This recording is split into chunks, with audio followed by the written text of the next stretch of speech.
Okay, well, background, quick.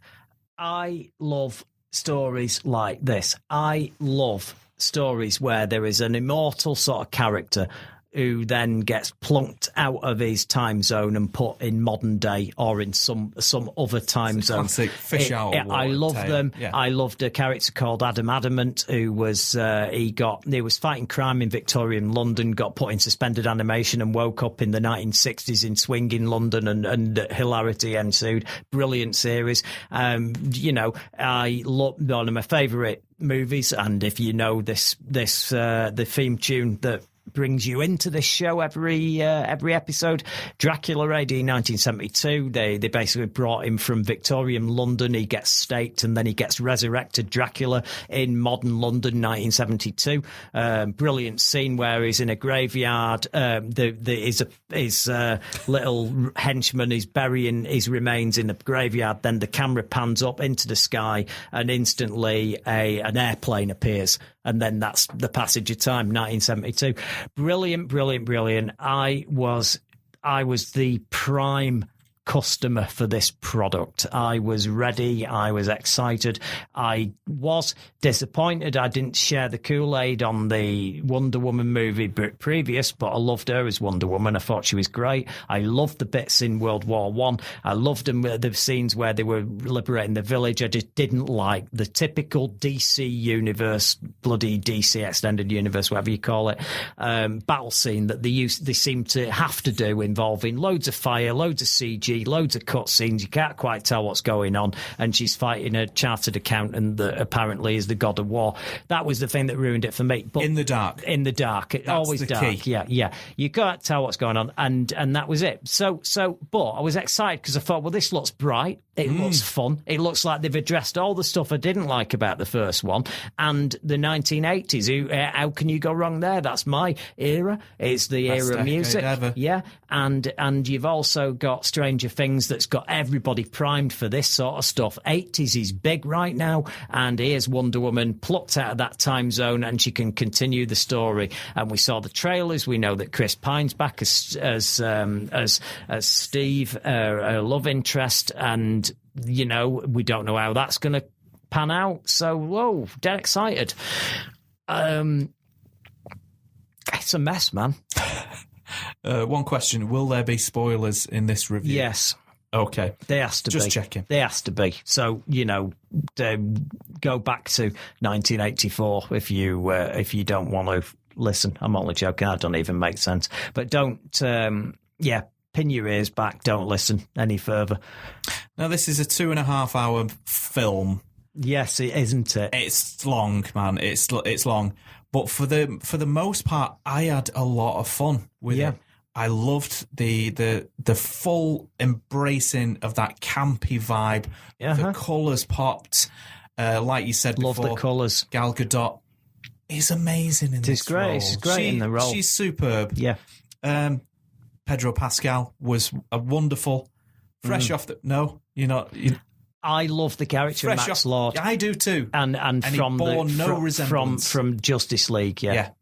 One of my favourite runs of all time. I know, it's wonderful. The 80s Justice League and Justice League International, Keith Geffen.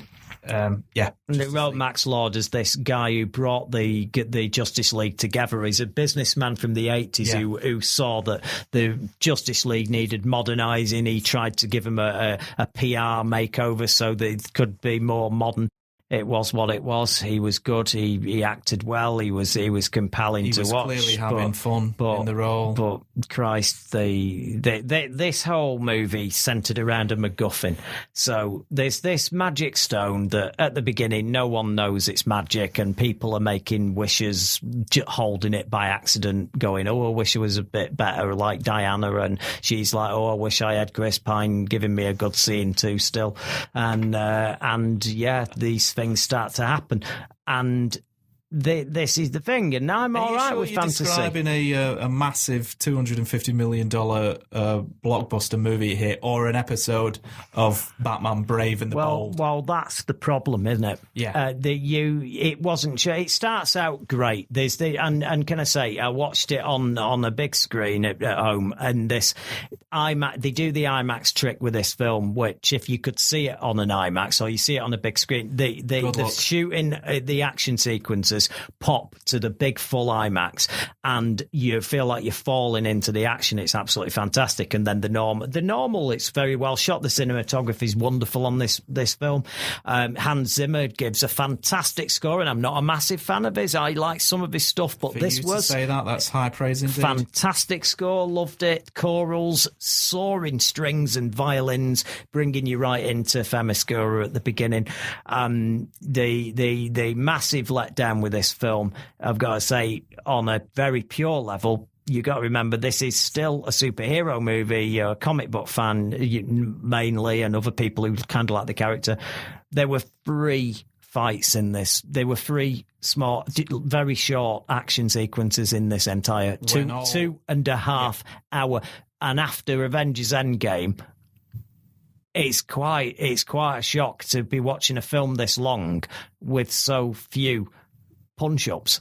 It is a superhero movie, so at the end of the day, there is a quota of action that you're going in expecting that spectacle. And when you got it, you got it. Not there, yes. Yeah, and when you got it, you got it. On occasion. And what's disappointing is, it was well done as well. Unlike the moaning I've done about the other DC movies with a dark, gritty, fast frame rate, fire everywhere, CGI monstrosity fights that we've had, especially that last one at the end of the other Wonder Woman. These fights were clear. You could see what's going on. They were exciting. They were bright. They were colourful, except for the one at the end with Cheetah, because I think they were just trying to hide a bit of ropey CGI there with that. Yeah. But the first one in the shopping mall was a delight. That was the Wonder Woman that I wanted to see. The second one in the Middle East with a convoy of cars was so exciting to watch, and all the rest of it. There were a lot of good visuals. I mean, at one point she learns how to fly at last. They explained that she's actually learned the ability to fly. A very cool sequence. And that was wonderful, that bit. And that was the film when I was getting exactly what I signed on for. I was over the moon. The central story is an absolute disgrace. I mean, they've got a MacGuffin, so everyone's wishes are getting granted. Things get out of control, and they tell a monkey's paw type story, which they even have to tell you it's a monkey's paw because they think you haven't got you've had part of your brain removed.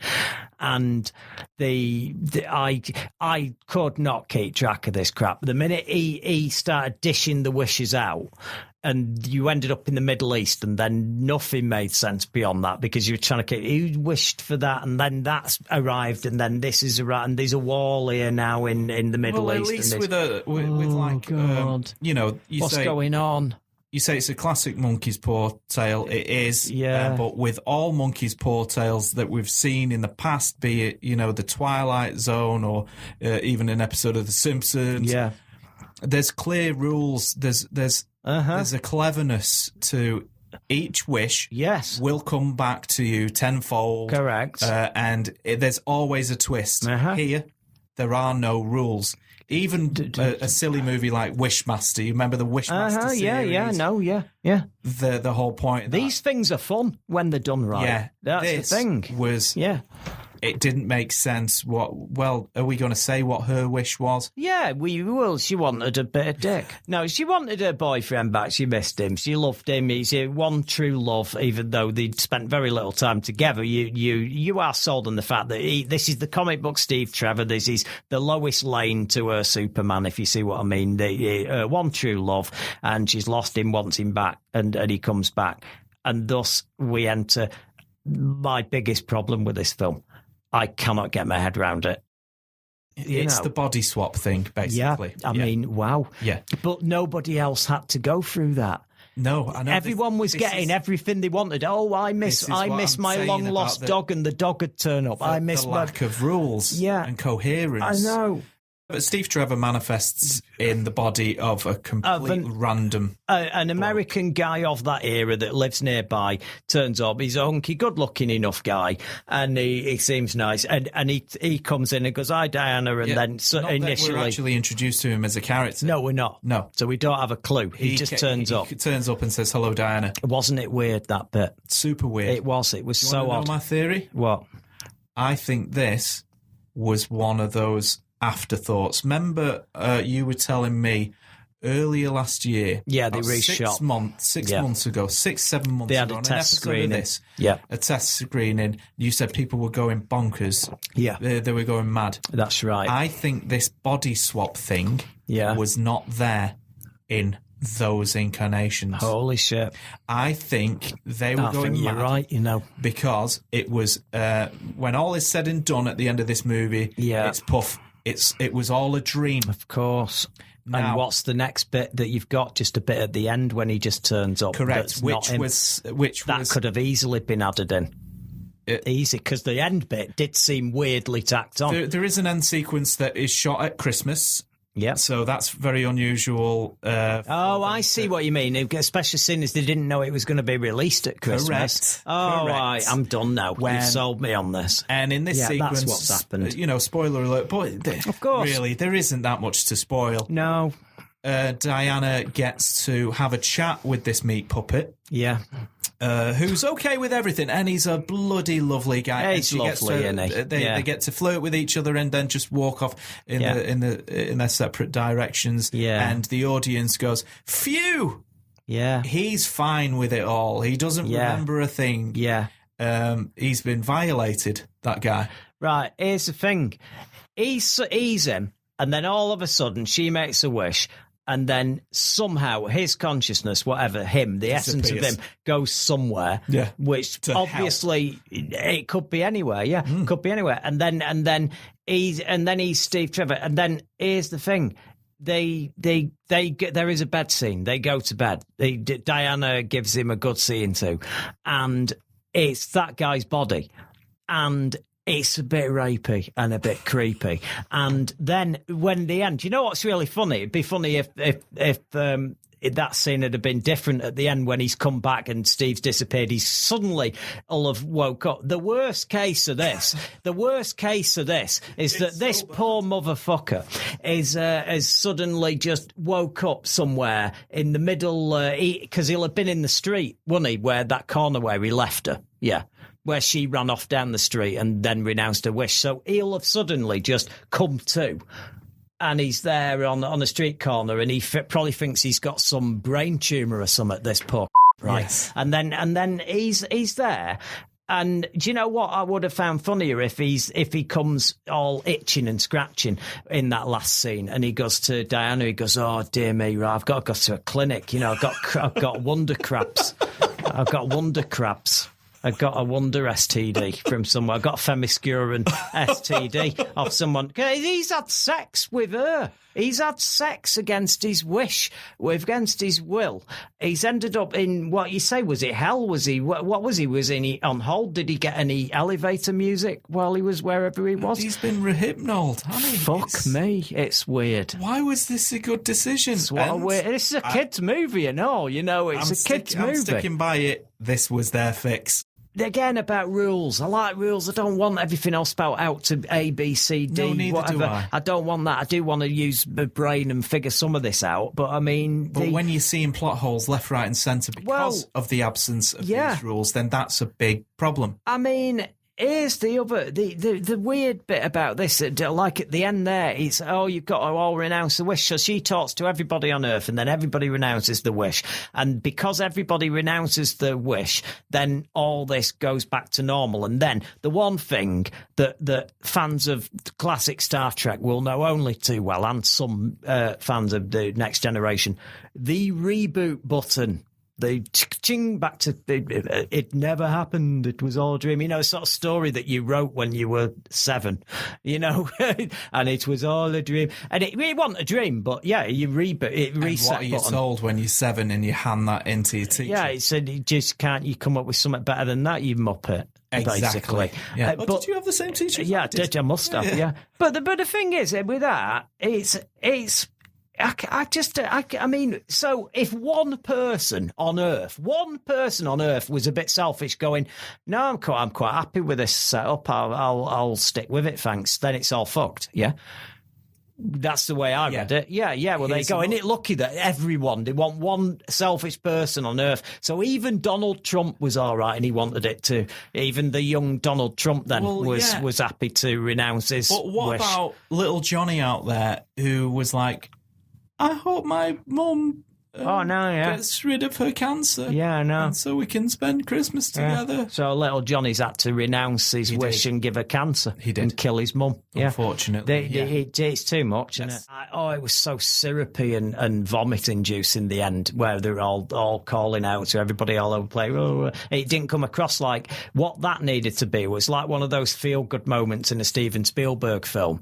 And it didn't get that with me. It felt really too much. It was forced. It was too forced. Much. It was like the Imagine video all over again. Oh, God, yeah, it was. It came across like that, and it went on for such a long time, that sequence. And I thought you meant the Imagine video. Oh, both did. And I mean, and the Pedro Pascal, God, he was crying for a long time, wasn't he? He really, I thought, oh, the poor bugger. I mean, he must be fucking exhausted. To Grogu, I know, that was it, wasn't it? Oh my God, man! I mean, it's just funny, but that lasso, I didn't know it could change length. Christ Almighty! Yeah, it could reach anything. Hook around lightning as well. I know, which was cool. It was cool. It did look cool. I love that. My favourite sequence in that was when she learned to fly. I love that bit. Excellent. I don't know why. Because it was never clear in the comics. 1 minute she was using her invisible plane in the 60s and 70s, and then suddenly throughout the 70s and 80s, she was just flying. And it never made it absolutely clear. When they rebooted with the New 52, they did explain it. She got gifted the power of flight in one of the in the issues. So they cleared it up. Because it doesn't make sense. You got an invisible plane, you can fly. Well, it doesn't make sense. Costly to run. Anyway, look, I did like the fact they got the invisible plane sort of shoehorned in. But here's the thing, right? They did that because that was very well handled. It was very well handled. But think about this one. I'm sorry, I'm not just being awkward here, but it's like, we got to get out of here and slip over there, right? Well, Diana has got a passport, right? Okay, Diana Prince has got a passport, right? The vessel of Steve Trevor is a guy. He's got a passport that looks like him. Yeah, they're not going to. He won't be going through customs with Diana, and they're not going to look at him and go, "Oh, wait a minute, you've got a supernatural aura of someone else's personality about you," are they? At customs. So why didn't they just go and get a plane ticket and just use the passports? Why did they have to nick a fucking plane? What's going on? Very true. I didn't get it because, he wouldn't. No, Steve Trevor's not got a passport, absolutely, but he's that guy, isn't he? Yeah. Well, he wasn't in the original version. Fucking hell. This movie. Yes, I know, and that's the. Oh God, yeah, it fits up. It fits, doesn't it? Yep. Do you think young kids will be disappointed with the little time they see Wonder Woman kicking ass? 100% they will. Yeah, I thought that. It reminds me of when they thought Ang Lee would make a great director to handle the Hulk. Oh, and God, yeah. in the year leading up to it, they sold $1 billion worth of Hulk fists. Yeah, I know. And then that movie comes out, and Ang Lee has decided to make it this cerebral thought piece, apart from using these stupid comic book panel transitions. I know. And having every fight sequence. Once again, a habit that we've barely got out of in the 10, 15 years. Yeah. So, it's longer than 10 years. Oh, there was the other bit, the other weird. In the nights. Yeah. Let's make it impossible to see because we have not mastered these CG effects yet, and we're still doing it today. I know. Stop. I know. Guys, please, just stop. Cheetah was shit, which was heartbreaking because Kristen Wiig, I've always loved Wiig, always been a massive fan. She was great in it. So I was looking forward to seeing her. She was good in it. She knocked it out of the park. She was great. What a fantastic character. Yeah. Unfortunately, the character gets utterly shafted when she turns into a cheater. But sadly, that is what she looks like in the comic. So you had to come up with something a bit different than that, I think. That's what she looks like in the comic. What works on the page doesn't always translate to the screen. It didn't, did it? Let's face it, and that's CGI, why they did it at night. And I can just imagine Wig at the premiere of this. It was a waste of that fancy costume that Wonder Woman had and all, wasn't it? Really? Yes, it was. Because that was bright and colourful, and all them multicoloured posters that came out, and you were expecting some massive moment where she's wearing that, and you couldn't see anything. Scores, please. 3 out of 5 for me. I did a 2 out of 5, and I feel bad because a lot of work's gone in. There were so many things about it that I like. I feel bad because I did really appreciate some stuff. Like I say, it's got a cracking soundtrack and all. Exactly. But, to me, there was more good than bad. It's just that central story. I'd have probably been 5 out of 10, but I have to go with either 2 or 6, and I don't think it's a 6 for me. It was just, I can't get my head around. What are you on about, 6? 6, oh, sorry. We rate out of 5. 3 out of, it was 6 out of 10, I mean. I'm only getting used to it. We just changed, don't we? I'm saying it would have been 5 out of 10, halves. But I don't do 6, so I've got to go with 4 out of 10, which is 2, it looks rubbish too, doesn't it? But I'm not, I enjoyed it. It passed Lord. 2.5 hours, and I felt the 2.5 hours. I was bum shifting. I was bum shifting quite a bit, but it looked good. There were some bits of it looked beautiful. You know, it was lovely. You know, what a fucking disappointment.